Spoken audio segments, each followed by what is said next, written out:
पंतप्रधान नरेंद्र मोदी उद्या महाराष्ट्राच्या दौऱ्यावर आहेत। मोदी उद्या पालघरमध्ये वाढवण बंदराचं भूमिपूजन करणार आहेत। सुमारे 76,000 कोटी रुपयांचा वाढवण बंदर प्रकल्प आहे। समुद्रामध्ये खोल पाण्यातल्या बंदरांपैकी वाढवण हे भारतातलं सर्वात मोठं बंदर असणार आहे। यामुळे भारताचा सागरी संपर्क वाढणार असून जागतिक व्यापार केंद्र म्हणून भारताची भूमिका अधिक सक्षम होणार आहे। वाढवण बंदर प्रकल्प भूमिपूजनाच्या सोबतच पंतप्रधान नरेंद्र मोदी हे 1560 कोटी रुपयांच्या 218 मत्स्य प्रकल्पांचं देखील उद्घाटन आणि पायाभरणी करणार आहेत। तसंच ते मुंबईमध्ये ग्लोबल फिनटेक फेस्ट 2024 ला संबोधितही करणार आहेत।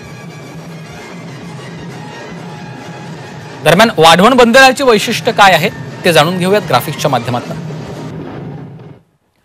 76,000 कोटी रुपयांचा हा संपूर्ण प्रकल्प आहे। समुद्रात खोल पाण्यामधील बंदरांपैकी वाढवण हे एक बंदर आहे।